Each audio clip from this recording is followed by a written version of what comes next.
tests are good. Camera tests are fun. Camera tests make sure that everyone is happy. I'm a freestyle pro. You can go ahead and be impressed. Now we just need our be kind sign. If you can be anything, be kind. That's what I'm talking about.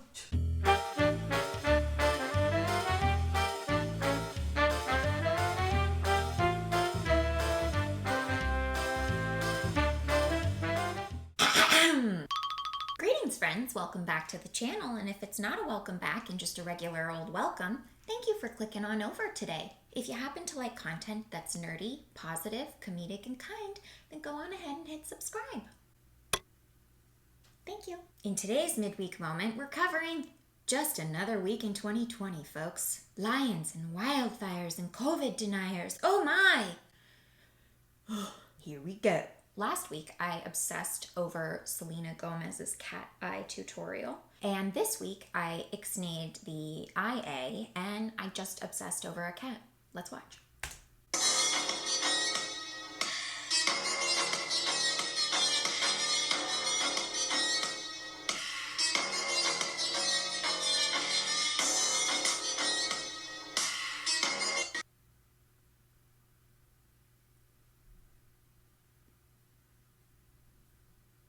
One more time, because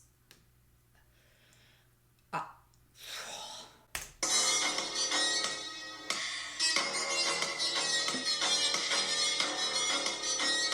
yeah. He's just so big! He's as big as that car! He's as big as that car. I mean, like, King of the Jungle? No. King of the world. That was a Instagram poll from Complex Magazine's account, and the caption, as you can see probably in the video, is King. And oh yeah, that's what I'm saying. We can all learn something from that lion about how to enter a room. It's like, yes, I am graceful, I am powerful, I am to be reckoned with. And I didn't know their manes. Like look at his mane. It goes all the way to underneath his tummy, and he's just like gives no like the cars don't even seem to faze him. He's just like, what you gonna do about it? Got a problem? Didn't think so, because I will rip your throat out. What a majestic, beautiful creature. I love the big cats. It's funny because I'm not a cat person, like a house cat person, but I am a big cat person. They're next to the monkeys. They are my favorite at the zoo. Remember the zoo? Public spaces. Yeah. All right, moving on from our cat portion of today's midweek moment, I wanted to let everyone know that Mulan is still coming. I had a little bit of a delay in the editing process there because last week I was fortunate enough to be thrown some auditions. It's always a good idea to keep the specifics of these things on the down low, but I'll give you a hint. I auditioned for something that rhymes with schmore smash and something that sounds very similar to schma and schmorter. Number 3 on our list for today's midweek moment is the California wildfires. California is burning, folks. People from the Insta family and the channel family have reached out to make sure that I'm okay, and I appreciate that. I am okay. The air quality is not great. Blue skies are not really a thing right now. I took a photo, which I'll pop up on the screen right now, of the sun being this like scary orange color. I mean, the photos from San Francisco, and it's just devastating. So, but climate change isn't real, guys. Science doesn't know. One area of mutual agreement and priority is vegetation management. But I think we want to work with you to really recognize the changing climate and what it means to our forests, and actually work together with that science. That science is going to be key, because if we ignore that science and sort of put our head in the sand and think it's all about vegetation management, we're not going to succeed together protecting Californians. Okay. It'll start getting cooler.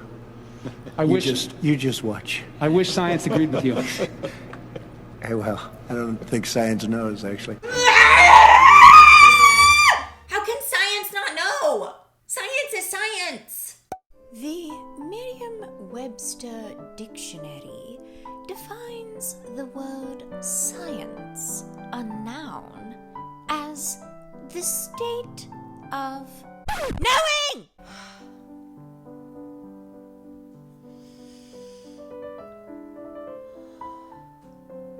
Okay, moving on. Last Friday was the 11th of September, a day that is seared into the consciousness of every American, every ally, and every human being on this planet that values love and peace and human life.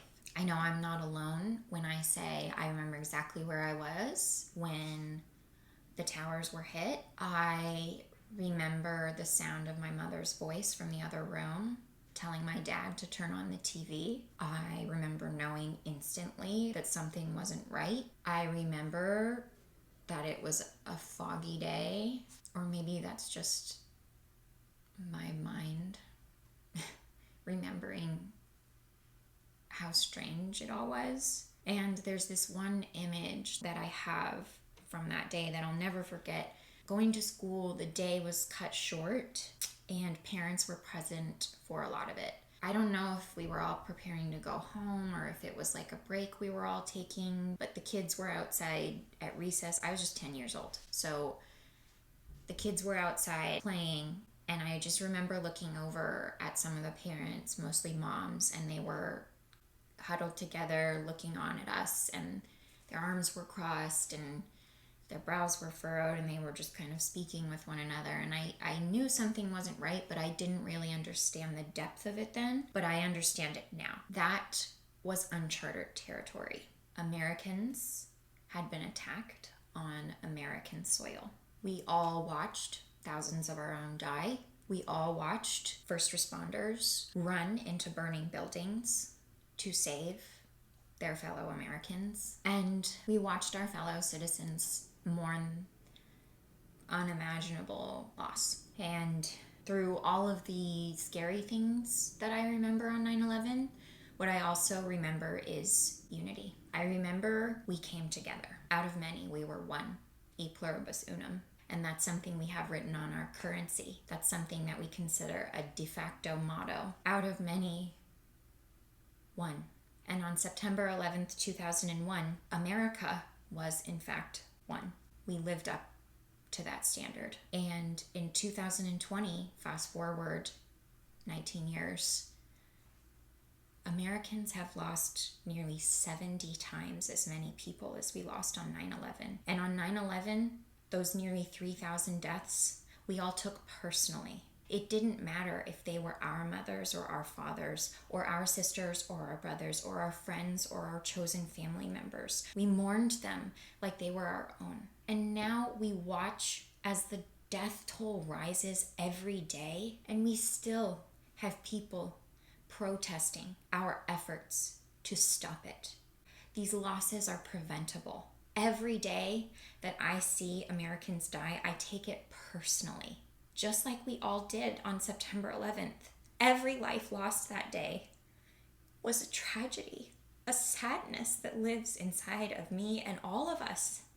That is why we continue to remember that day, because so many of our people were taken from us senselessly. And people are being taken from us senselessly today by another enemy, 201,000 people. And we have people protesting, talking about their individuality and how wearing the masks is an offense to their personal freedom. What happened to the America of 9/11? The America that came together when we saw one another suffering. The America that 20 years later honors the fallen heroes and pays respect to the people that lived through it, the heroes that lived through it. Where is our respect for our first responders and healthcare heroes today? We've turned our back on them. And 9/11 reminds me that we can come together as a nation. We can do that. And I really hope we do. I have to hope we do. The science tells us that if we all wear a mask, we can prevent American death. So I hope with all of my heart that we can find the version of ourselves that we saw on September 11th, 2001, where we put everything else aside and saw one another suffering and came together to heal each other. E pluribus unum. Out of many, one. Vote. This is the overarching point. Vote. Because right now we don't have leadership that guides us toward that America that makes us one. So thank you so much for watching today. Please subscribe. Wear your friggin' masks. Wash your friggin' hands. Black lives still matter. And as always, be seen, be heard, be kind. And I will end today's episode with a moment of silence, remembering the heroic people who died on September 11th, the innocent lives that were stolen from us on September 11th, and the America that we saw on September 11th. I hope we'll see her again soon. So.